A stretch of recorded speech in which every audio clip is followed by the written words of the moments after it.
भीड़ भाड़ से अलग होकर जब भी कोई इंसान अपने साथ अकेले में समय बिताता है, तभी उसके दिमाग में नाना प्रकार की चिंताएं जन्म लेने लगती हैं।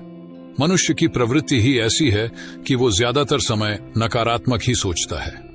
अपने लक्ष्य को कैसे प्राप्त किया जाए, ये सोचने की जगह वो ये सोचता है कि अगर लक्ष्य पूरा नहीं हुआ तो मैं क्या करूंगा। और इस प्रकार की नकारात्मक विचारधारा के कारण जीवन परांत डर डर कर जीता रहता है। अगर पूरी बुद्धिमानी और सजगता के साथ इस डर को समझाना जाए तो यही डर इंसान के पतन का कारण बनता है। ऐसा मनुष्य जो खुद पर शक करता है, खुद पर संदेह करता है, भला वो कैसे सफल हो सकता है। लेकिन बुद्धिमानी से अगर इस डर का उपयोग किया जाए तो यही डर उसकी सबसे बड़ी ताकत बन सकता है।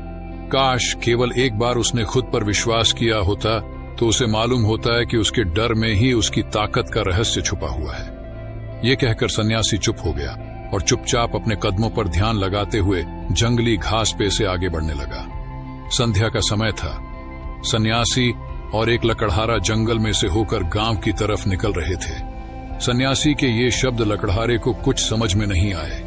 वो सोच रहा था कि डर में ताकत कैसे हो सकती है। डर तो आदमी को कमजोर बनाता है।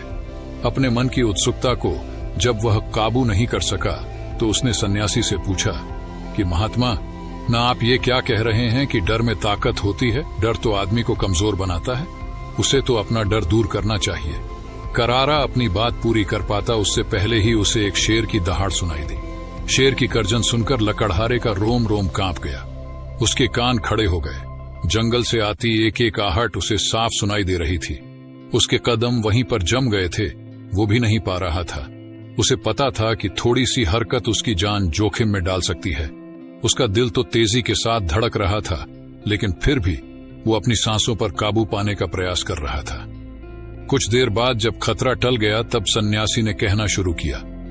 सन्यासी ने कहा कि अभी जब तुम डरे हुए थे तो तुम्हारे शरीर का रोम रोम जाग गया था। जंगल से आ रही छोटी से छोटी आहट पर भी तुम्हारा ध्यान लगा हुआ था। तो इस प्रकार अपने मन के डर के कारण तुम होश में आ पाए, तुम पूरा ध्यान लगा पाए।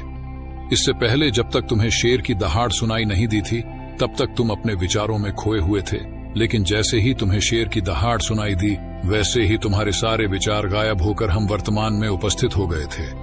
यदि तुम्हें अभी शेर से बचकर भागना होता या फिर उससे लड़ना होता तो तुम्हें अपने शरीर की वो क्षमता देखने को मिलती जो आज तक जीवन में तुमने खुद भी महसूस नहीं की होगी। जब कोई कुत्ता तुम्हारे पीछे दौड़ता है उस समय तुम्हारी जो रफ्तार होती है वो तुम्हारी आम जिंदगी से कहीं ज्यादा होती है। साधारण जीवन में तुम इतने तेज नहीं दौड़ पाओगे जितना कि एक कुत्ते के सामने दौड़ पाओगे। ये ताकत या कहें कि हमारे शरीर की क्षमता अभी देखने को मिलती है। जब हमारा मन डर में होता है, किसी डरावनी परिस्थिति में, हमारा मस्तिष्क और हमारा शरीर अपने उच्चतम श्रेणी में काम करता है। जो काम तुम आम जिंदगी में नहीं कर पाते वो तुम्हें डरा कर कराया जा सकता है।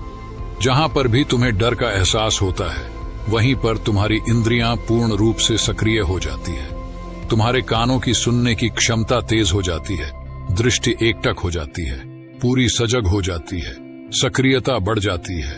और जैसे जैसे वो डर खत्म होता है वैसे वैसे तुम सुप्त अवस्था में चले जाते हो।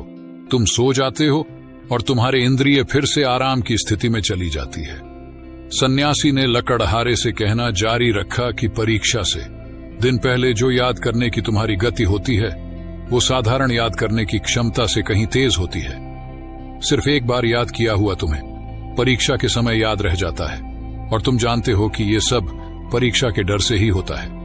इसीलिए डर को दूर करने की जगह इंसान को ये सोचना चाहिए कि वो अपने डर को ताकत कैसे बना सकता है। जिस प्रकार सुख और दुख, प्रकाश और अंधेरा एक ही सिक्के के दो पहलू होते हैं, उसी प्रकार डर और ताकत भी एक ही सिक्के के दो पहलू होते हैं। जिस प्रकार रोशनी के बिना अंधेरा पूर्ण नहीं होता, सुख के बिना दुख पूर्ण नहीं होता, उसी प्रकार डर के बिना ताकत का भी कोई महत्व नहीं है। लकड़हारा सन्यासी के ज्ञान से बहुत प्रभावित हुआ, उनके चरणों में नतमस्तक हो गया और उनसे पूछा कि महात्मा, अंधेरे को तो दिया जलाकर रोशनी से भरा जा सकता है, लेकिन अपने डर को ताकत में कैसे बदले? इसके लिए कोई उपाय बताएं। इस पर सन्यासी ने कहा कि डर दो प्रकार के होते हैं। सबसे पहला मानसिक डर और दूसरा शारीरिक डर। सन्यासी ने लकड़हारे को समझाते हुए कहना शुरू किया कि मान लो तुम्हें जंगल से होकर गुजरना है। और अचानक तुम पाते हो कि तुम्हारे मन में शेर का ख्याल आ गया। अभी तक प्रत्यक्ष रूप में शेर तुम्हारे सामने नहीं आया है ना, उसकी दाढ़ सुनाई दिए मतलब दूर दूर तक कोई अंदेशा नहीं है कि जंगल में शेर मौजूद है, लेकिन शेर का ख्याल आने से तुम्हारे मन में एक डर पनप गया। अब तुम्हारा उठने वाला एक एक कदम उसी डर से अभिभूत होगा। हर समय तुम्हारे मन में यही ख्याल चलेगा कि कहीं शेर न जाए।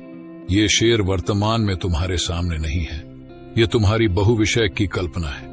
इसी प्रकार जो मनुष्य अतीत और भविष्य की चिंताओं में डूबा रहता है, वो मानसिक डर का शिकार होता चला जाता है। इसी विडंबना के कारण वो अपने जीवन में जीतने भी निर्णय लेता है। वो सारे मानसिक डर से ग्रसित होते हैं। इसीलिए ज्यादातर मनुष्य पूर्ण रूप से अपने निर्णय पर भरोसा नहीं कर पाते हैं, और यही निर्णय या फिर फैसले जो आधे मन से लिए जाते हैं मनुष्य के कार्य को पूरा नहीं होने देते। लेकिन ये भी सत्य है कि मानसिक डर के कारण ही इंसान अपनी तैयारी पूरी करता है। अगर तुम्हारे मन में शेर का ख्याल नहीं आएगा तो तुम शेर से सुरक्षा के लिए कोई भी कदम नहीं उठाओगे, लेकिन अगर तुम्हें शेर का ख्याल आ गया तो तुम उससे सुरक्षा के लिए कोई ना कोई तरीका जरूर अपनाओगे। तो इसीलिए मानसिक डर बेकार नहीं होता, वो आपकी सुरक्षा को और ज्यादा मजबूत भी करता है। लेकिन समस्या तब शुरू होती है जब आप चाहकर भी कुछ नहीं कर सकते, लेकिन उसके बावजूद आप मानसिक डर झेल रहे होते हो। उदाहरण के लिए कुछ मनुष्य हमेशा ये सोचते रहते हैं कि उन्हें कोई बीमारी ना हो जाए, कहीं उनके साथ कोई दुर्घटना घट जाए, कहीं उनके साथ कोई धोखा ना कर दे। लेकिन इन सब घटनाओं पर उनका कोई जोर नहीं होता है, ये उनके हाथ में नहीं होता है। अगर दुर्घटना होनी होगी तो होगी ही, अगर बीमारी होनी होगी तो होगी ही। अच्छा खानपान और अच्छी दिनचर्या का पालन करने के बाद भी अगर कोई मनुष्य बीमार हो जाता है तो ये उसके नियंत्रण के परे की बात है।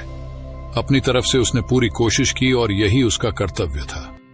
उसमें कोई कुछ क्या कर सकता है।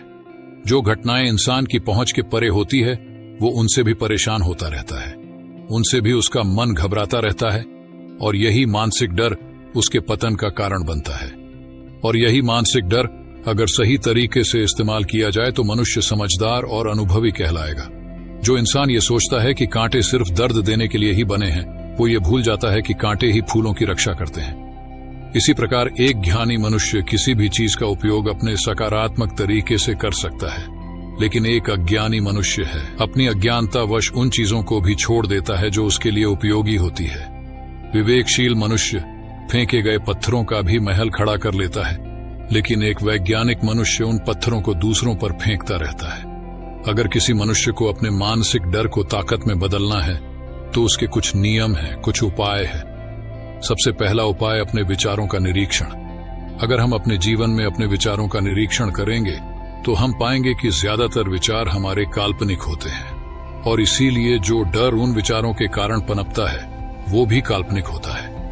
ज्यादा सोचने वाले लोगों को जब सोचने के लिए कुछ नहीं मिलता तो वो निरर्थक बातों के बारे में सोचने लगते हैं, और वो बेकार के विचार उसे तो परेशान करते ही हैं, साथ के साथ उसके परिजनों को, उसके सगे संबंधियों को भी परेशान करते हैं। इसीलिए ज्यादा सोचने वाले लोगों को यह समझना चाहिए कि मन में उठ रहे तमाम विचारों में से काम के विचार कौन से हैं और बेकार के विचार कौन से हैं। जो निरर्थक विचार हो उन्हें दूर करते जाओ, और जो सार्थक विचार हो उनको गहराई से सोचना शुरू करो। तभी तुम्हारी समस्याओं के, तुम्हारी उलझनों के उपाय निकलेंगे। मानसिक डर को दूर करने का दूसरा उपाय है उसका सामना करना। इसका मतलब यह नहीं है कि तुम शेर के सामने जाकर खड़े हो जाओ, बल्कि इसका मतलब यह है कि पूर्ण सुरक्षा के साथ तुम जंगल में जा रहे हो। यदि जंगल में जाना बहुत आवश्यक है तो तुम शेर के डर से अपने घर पर नहीं बैठ सकते हो। इसी प्रकार मनुष्य के जीवन में बहुत सारे डर होते हैं, जैसे कि परीक्षा का डर, लक्ष्य न पाने का डर, झूठ बोलने का डर, सच के पता लग जाने का डर, अपनों को खो देने का डर, दुर्घटना हो जाने का डर। लेकिन जैसे जैसे समय के साथ इन डरों का सामना किया जाता है वैसे वैसे ये डर जीवन से दूर होते चले जाते हैं। अगर तुम इनसे बचने का प्रयास करते हो तो ये जीवन भर तुम्हें सताते रहेंगे। ये तभी दूर हो सकते हैं जब तुम इनका सामना करो। कुछ लोगों को तो दूसरों के सामने खुलकर बात करने में भी डर लगता है। ऐसे लोगों को अनजान लोगों से बात करनी चाहिए। जितना ही वो लोगों से बात करेंगे उतना ही उनके मन का डर दूर होता जाएगा। मानसिक डर को ताकत में बदलने का तीसरा उपाय है अपने डर को स्वीकार करना। बहुत से लोग अपने जीवन में अपने डर को स्वीकार ही नहीं कर पाते। अगर आपको किसी चीज से डर लगता है तो किसी से शर्माने की या झिझकने की जरूरत नहीं है। हर मनुष्य को, हर इंसान को किसी न किसी चीज से डर लगता ही है, और आप पाएंगे कि जैसे ही आप अपने डर को स्वीकार करते हैं वैसे ही आपका डर खत्म होना शुरू हो जाता है। और जितना ही आप अपने डर को छुपाने की कोशिश करेंगे आपका डर उतना ही मजबूत होता चला जाता है। ये सारे तरीके तुम्हारे मानसिक डर को दूर कर सकते हैं, लेकिन शारीरिक डर को दूर करने के लिए तुम्हें दूसरे तरीके अपनाने होंगे। सबसे पहले ये समझो कि शारीरिक डर कौन सा होता है। मान लो तुम किसी जंगल से गुजर रहे हो और अचानक तुम्हारे सामने शेर आ जाता है। तुमने पहले नहीं सोचा था कि शेर तुम्हारे सामने आ सकता है, लेकिन जब वो तुम्हारे सामने आता है तो तुम्हारी सारी शारीरिक गतिविधि या शिथिल हो जाती है।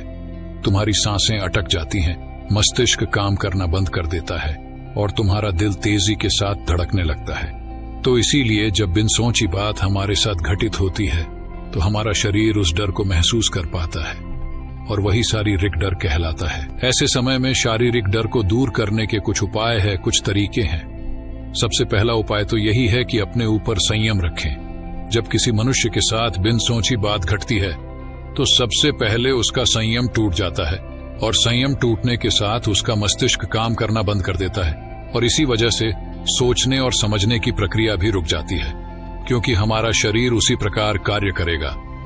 इस प्रकार हमारा मस्तिष्क उसे निर्देश देगा। अगर मस्तिष्क की सोचने समझने की शक्ति खत्म हो गई तो हमारा शरीर भी शिथिल हो जाता है। तो इसीलिए अगर कठिन समय में मनुष्य अपने ऊपर संयम रखता है तो उसका मस्तिष्क सही तरीके से काम करता है और वो सही निर्णय लेकर उस परिस्थिति से तत्काल बाहर आ सकता है। यहाँ पर दूसरा उपाय समझने का ये है कि जीवन में कुछ भी घटित हो सकता है। जीवन बड़ा चमत्कारिक होता है। वो हमारी सोच के अनुरूप नहीं चलता, बल्कि उसमें कुछ भी हो सकता है, और यही जीवन की खूबसूरती होती है। अगर आपको आज ही पता चल जाए कि आने वाले 10 साल तक अब क्या कर पाएंगे तो आपकी जीवन में से रुचि खत्म हो जाएगी। लेकिन अगर जीवन एक रहस्यमयी किताब की तरह बना रहेगा तो आप अपने जीवन से कभी नहीं थकेंगे। आपका जीवन आपको आश्चर्यचकित करता रहेगा। इसीलिए यह समझो कि जीवन में कुछ भी घटित हो सकता है, तुम्हारी सोच से परे भी घटित हो सकता है। इसीलिए कुछ अनुमान मत लगा लेना किसी सोच को लेकर। सन्यासी ने अपनी बात खत्म करते हुए कहा कि इन तरीकों से तुम अपने मानसिक और शारीरिक डर को दूर कर सकते हो और आनंद से भरा हुआ जीवन जी सकते हो। तो दोस्तों, कैसी लगी ये कहानी आपको कमेंट सेक्शन में कमेंट करके जरूर बताना, और साथ ही अपने दोस्तों के साथ भी शेयर करें ताकि उन्हें भी कुछ सीखने को मिले। धन्यवाद। नमो बुद्धाय।